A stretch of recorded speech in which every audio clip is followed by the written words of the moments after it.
نحمده ونصلي على رسوله الكريم اعوذ باللہ من الشیطان الرجیم بسم اللہ الرحمن الرحیم رب اشرح لي صدری ویسر لي امری واحلل عقدۃ من لسانی یفقہوا قولی۔ آج ہم قرآن کریم کے 9ویں سپارے کا مطالعہ کریں گے اور اس سپارے میں 2 صورتیں شامل ہیں، سورۃ الاعراف کا بقیہ حصہ اور سورۃ الانفال کا ابتدائی حصہ۔ 9ویں سپارے کا آغاز قال الملأ سے ہوتا ہے اور جہاں تک 9ویں سپارے کے بنیادی موضوع کا تعلق ہے تو اس کا بنیادی موضوع ہے حق و باطل کا ٹکراؤ۔ اللہ رب العزت نے اس سپارے میں ہمیں چند مثالیں اور چند قصے بتا کر یہ سبق دیا ہے کہ ہدایت کے راستے پر چلنے والے لوگ کون ہوتے ہیں، ان کے اندر کیا صفات پائی جاتی ہیں اور پھر ان کا انجام کیسا ہوتا ہے، اور جو ہدایت کے مقابلے میں گمراہی کا راستہ اختیار کرتے ہیں وہ کیسے لوگ ہوتے ہیں اور ان کا انجام کیا ہوتا ہے۔ جہاں تک 9ویں سپارے کا تعلق ہے تو آئیے دیکھتے ہیں کہ پہلے سورۃ الاعراف کے بقیہ حصے کا خلاصہ کیا ہے۔ سورۃ الاعراف کے بقیہ حصے میں اللہ رب العزت نے ہمیں جن موضوعات کی طرف ہماری توجہ دلائی ہے ان میں پہلا ہے حضرت موسیٰ علیہ السلام کا تفصیلی قصہ۔ دوسرے نمبر پر اصحاب سبت والوں کی مثال دے کر ہمیں گمراہی کا راستہ اختیار کرنے والوں کی مثال دی ہے تاکہ ہم اپنے آپ کو اس طرح کی غلطیوں سے اور کوتاہیوں سے بچا سکیں۔ تیسرا قصہ ہمارے پاس آتا ہے بلعم بن باعورہ کا قصہ، اور پھر یہ بھی بتایا ہے کہ تمام کفار جو زندگی گزار رہے ہیں وہ جانوروں کی مانند ایک زندگی ہے۔ پھر قرآن کریم کی عظمت کے بارے میں بات ہوئی ہے۔ اس کے بعد حصہ 2 آتا ہے جس میں سورۃ الانفال کا ابتدائی حصہ ہے۔ غزوہ بدر اور مال غنیمت کے حوالے سے ہمیں کچھ ہدایات دی ہیں، مومنین کی 5 صفات پر گفتگو کی گئی ہے اور مومنین سے خطاب فرمایا ہے یا انہیں مخاطب کیا ہے۔ آئیے ذرا ہم ان تمام موضوعات کی تفصیلات کو سمجھنے کی کوشش کرتے ہیں۔ سب سے پہلے حضرت موسیٰ علیہ السلام کا تفصیلی قصہ ہمارے سامنے آتا ہے۔ ہم سب جانتے ہیں کہ فرعون اپنی قوم پر ظلم اور جبر کی انتہا کیے ہوئے تھا اور اس نے بنی اسرائیل کو سخت عذاب میں مبتلا کر رکھا تھا۔ اس سپارے میں اللہ رب العزت نے ہمیں تعلیم دی ہے کہ اللہ تعالیٰ نے حضرت موسیٰ علیہ السلام کو واضح معجزات کے ساتھ فرعون کی طرف بھیجا تاکہ وہ حق قبول کرے اور بنی اسرائیل کو آزاد کر دے۔ حضرت موسیٰ علیہ السلام نے توحید کی دعوت اپنی قوم کو دی، فرعون کو دی، اور فرعون کو اللہ کے عذاب سے ڈرایا، مگر فرعون نے تکبر کیا اور انکار پر ڈٹا رہا۔ تکبر کرنے سے مراد کیا ہے کہ اللہ تعالیٰ کی نازل کردہ ہدایت کو قبول نہیں کیا۔ اس نے حضرت موسیٰ علیہ السلام کے تمام تر معجزات کو جادو قرار دیا اور اپنی قوم کو گمراہ کرتا رہا، خود بھی گمراہ ہوتا رہا اور قوم کی گمراہی کا باعث بھی بنا۔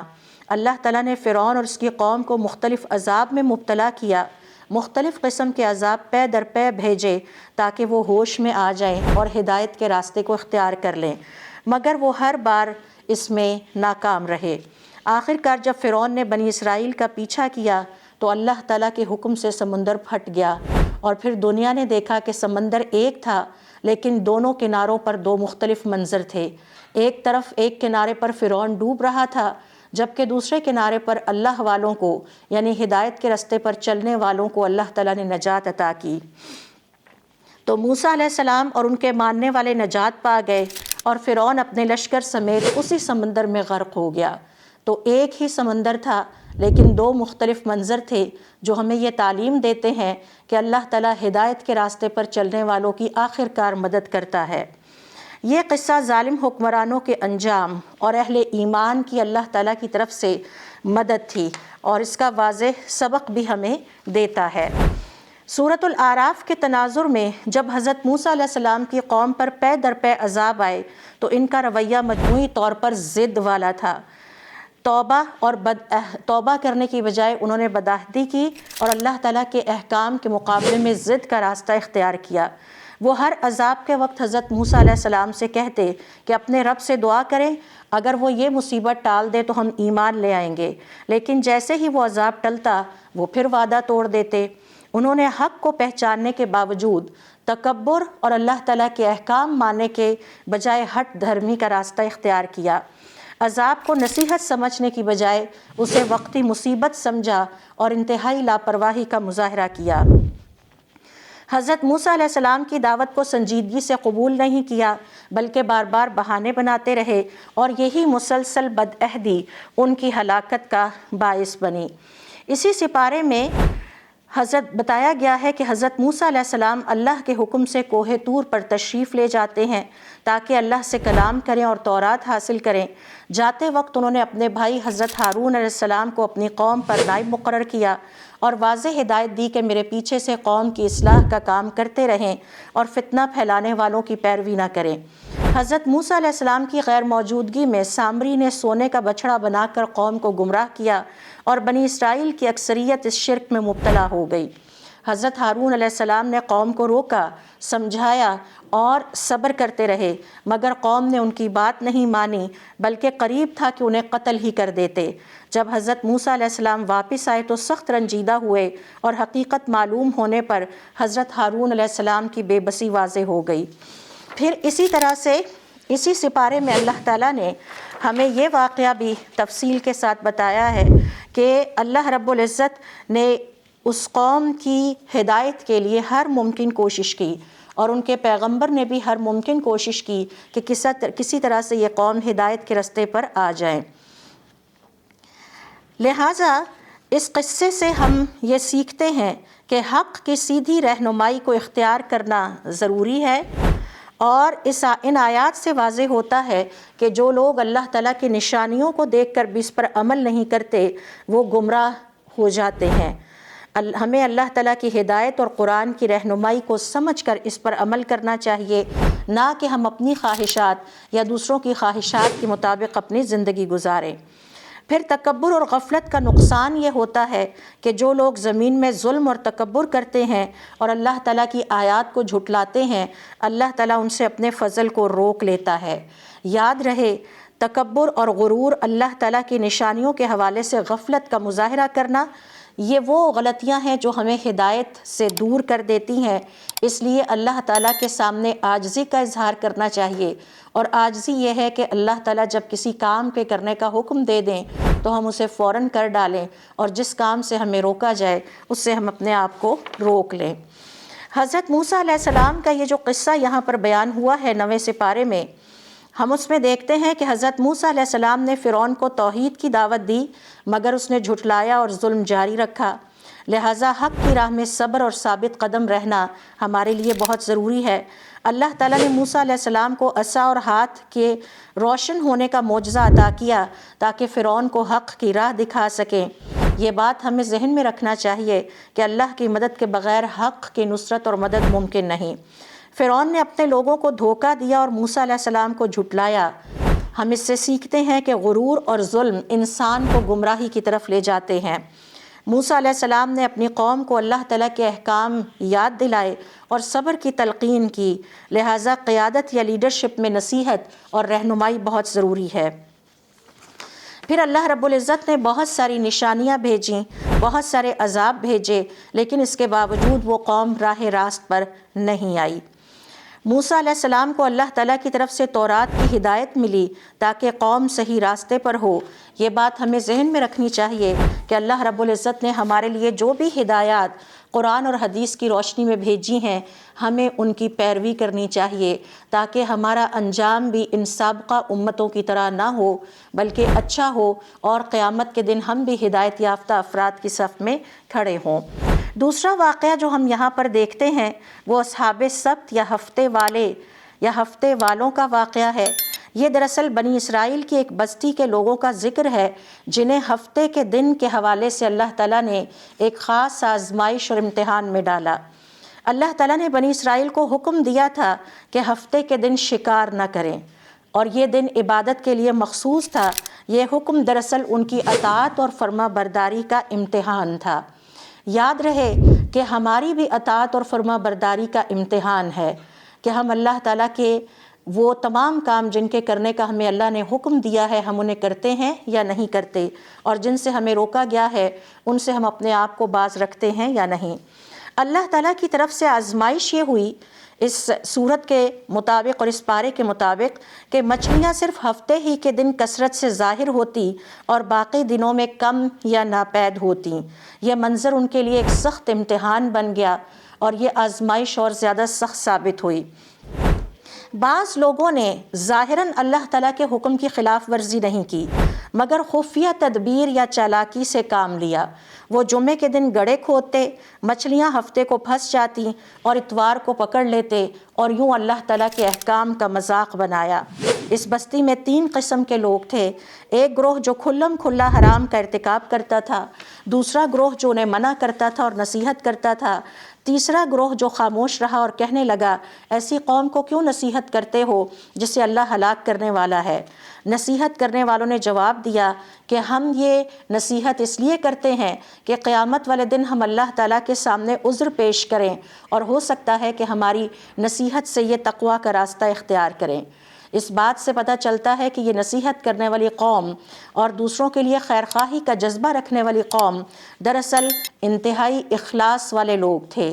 یہ اللہ تعالیٰ کا خوف اپنے دل میں رکھنے والے لوگ تھے اور ان کے احساس ذمہ داری کو ظاہر کرتا ہے۔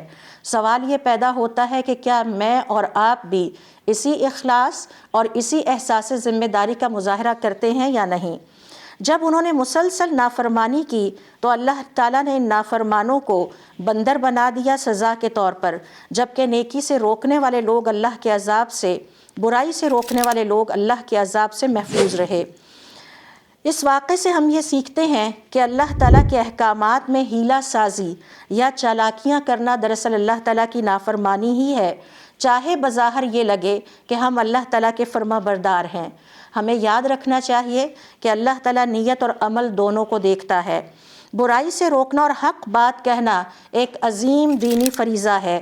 جو لوگ خاموش رہتے ہیں وہ خطرے میں ہوتے ہیں، جبکہ امر بالمعروف اور نہی عن المنکر کرنے والے اللہ تعالیٰ کی حفاظت میں آ جاتے ہیں۔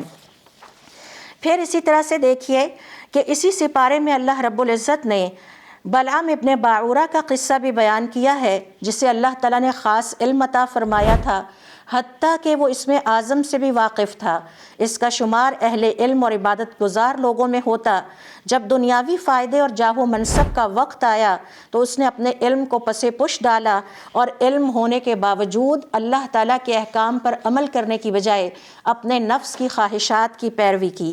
وہ حق کو پہچانتا تھا مگر جان بوجھ کر اس سے ہٹ گیا۔ اللہ تعالیٰ نے اسے اس شخص سے تشبیہ دی جو ہدایت پانے کے باوجود گمراہی کا راستہ اختیار کر لے۔ قرآن کریم کے مطابق جب اللہ تعالیٰ کی آیات سے اس نے منہ موڑا تو شیطان اس پر مسلط ہو گیا۔ یہ بات یاد رہے کہ جب ہم اللہ تعالیٰ کے احکامات سے منہ موڑتے ہیں تو ہم شیطان کو یہ جگہ دیتے ہیں، اسپیس دیتے ہیں کہ اب وہ ہم پر مسلط ہو جائے۔ یوں علم نافع کی جگہ علم بے عمل نے لے لی، تو علم نافع وہی ہے جس کے ساتھ عمل بھی ہو۔ بلعام نے وقتی دنیاوی فائدے کی خاطر اپنی آخرت برباد کر لی، لہٰذا قرآن کریم ہمیں واضح طور پر پیغام دیتا ہے کہ علم بغیر عمل کے نجات کا ذریعہ نہیں بن سکتا۔ پھر یہاں اللہ تعالیٰ نے کتے کی مثال بیان کی ہے کہ خواہ اس پر حملہ کر آپ اس پہ کچھ لاد دیں یا چھوڑ دیں، وہ ہانپتا ہی رہتا ہے۔ یعنی یہ وہ لوگ ہیں جنہیں نصیحت کی جائے یا نہ کی جائے وہ گمراہی میں ہی رہنا پسند کرتے ہیں۔ لہٰذا بلعام ابن باعورہ کبھی ہدایت کا علمبردار تھا، لیکن وہ تاریخ میں عبرت کا نشان بن گیا اور وہ بعد میں گمراہی کی مثال بن گیا۔ قرآن کریم نے اس کے انجام کو آنے والوں کے لیے نصیحت بنا دیا کہ جو شخص اللہ تعالیٰ کی ہدایت سے منہ موڑتا ہے اور اللہ تعالیٰ کے حکم کے مطابق اپنی زندگی نہیں گزارتا، اس کا انجام کیا ہو سکتا ہے۔ لہٰذا صرف علم کافی نہیں بلکہ عمل اور اخلاص کی بھی ضرورت ہے۔ جو شخص دین کے علم کو دنیا کے لیے استعمال کرے وہ اللہ تعالیٰ کی پکڑ سے بچ نہیں سکتا۔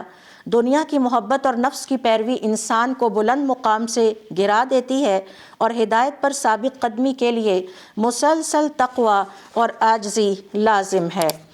پھر اسی طرح سے دیکھتے ہیں ہم کہ اللہ رب العزت نے یہاں پر ان تمام کفار کو کہ جنہیں ہدایت کی دعوت دی جاتی ہے لیکن اس کے باوجود وہ ہدایت کے راستے کی طرف نہیں آتے، انہیں جانوروں کی مانند قرار دیا ہے، کیونکہ وہ عقل و شعور کے باوجود اللہ تعالیٰ کے احکام سے غافل ہیں۔ اور اللہ رب العزت نے انہیں اس لیے جانوروں سے تشبیہ دی ہے کہ اللہ تعالیٰ نے ان کو عقل عطا کی لیکن یہ عقل کو استعمال نہیں کرتے، ان کی آنکھیں ہیں مگر یہ دیکھتے نہیں، اور ان کے کان ہیں یہ سنتے نہیں۔ سوال یہ پیدا ہوتا ہے کہ کیا نہیں سنتے؟ سننا یہ ہے کہ یہ لوگ انبیاء کی دعوت کو سنتے نہیں ہیں، ہدایت کے پیغام کو نہیں سنتے، اللہ تعالیٰ کے کلام کو سن کر نصیحت حاصل نہیں کرتے اور اپنی اصلاح نہیں کرتے۔ جانور بھی آواز سنتا ہے مگر سمجھ نہیں رکھتا، جبکہ یہ سمجھ رکھنے کے باوجود بھی ہدایت سے منہ موڑ لیتے ہیں۔ پھر اسی طرح سے دیکھیے کہ قرآن کریم کی عظمت کے حوالے سے اللہ تعالیٰ نے یہاں پر تفصیل سے بات کی ہے کہ قرآن ہر زمانے کے لیے رہنمائی ہے۔ آج بھی اور قیامت تک ہمارے اوپر یہ فرض عائد ہوتا ہے کہ ہم قرآن کریم کو صرف پڑھیں نہیں بلکہ اس کو جئیں بھی، اس پر عمل بھی کریں۔ یہ نیکی کی طرف بلاتا ہے، گمراہی سے بچاتا ہے اور ہر انسان کے لیے زندگی کے اخلاق اور اصول واضح کرتا ہے۔ یہ ہمیں ہدایت کا راستہ دکھاتا ہے۔ 9ویں سپارے کا دوسرا حصہ سورۃ الانفال کے ابتدائی حصے پر مشتمل ہے۔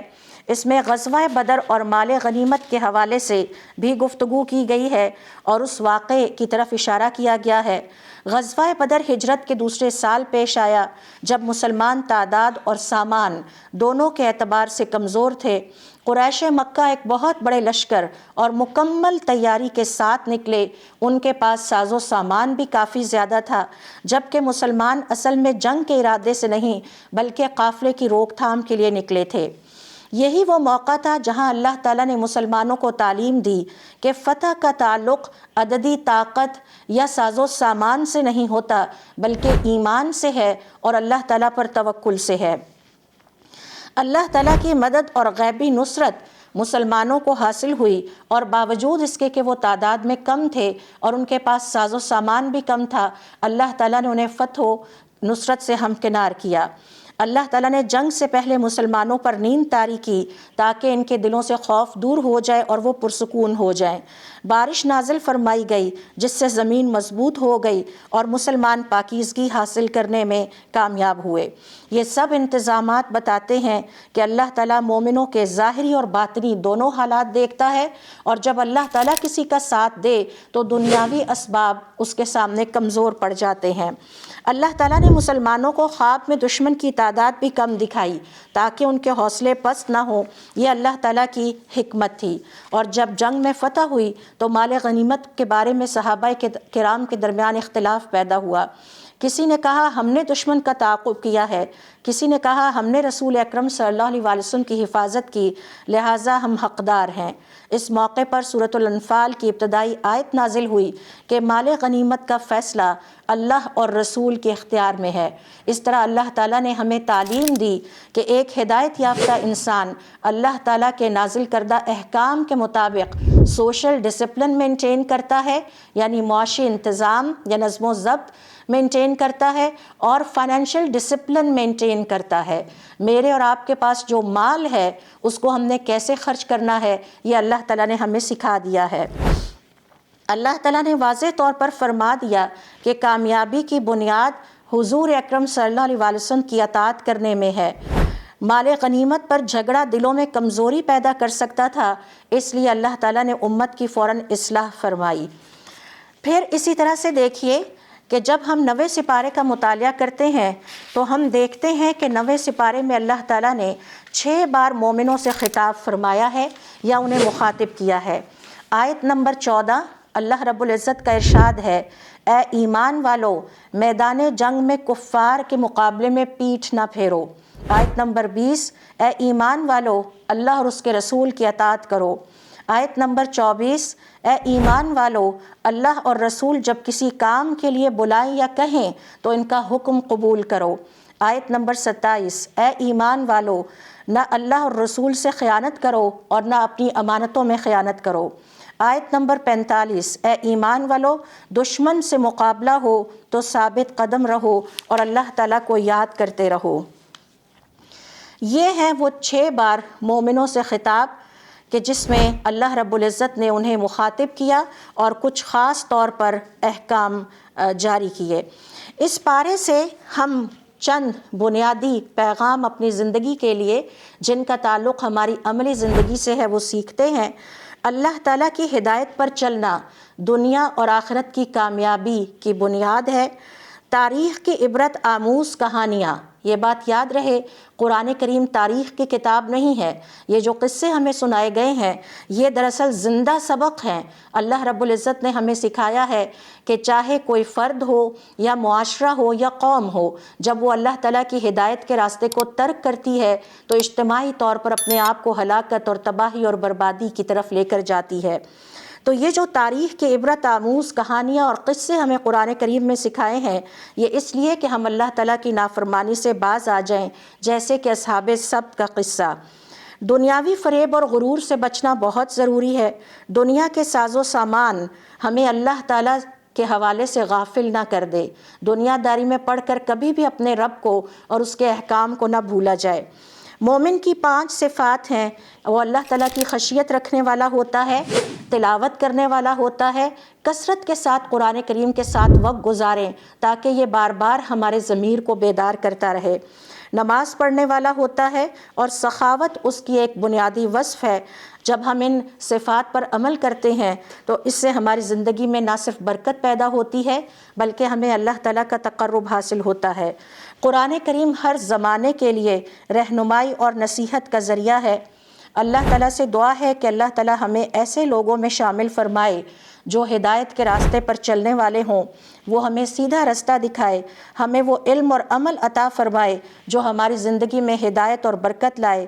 اللہ تعالیٰ سے دعا ہے کہ وہ ہمیں اپنی رحمت سے نوازے، بے شک ہر چیز کا خزانہ میرے رب کے ہاتھ میں ہے۔ سبحانک اللہم و بحمدک، اشہد ان لا الہ الا انت، استغفرک و اتوب الیک۔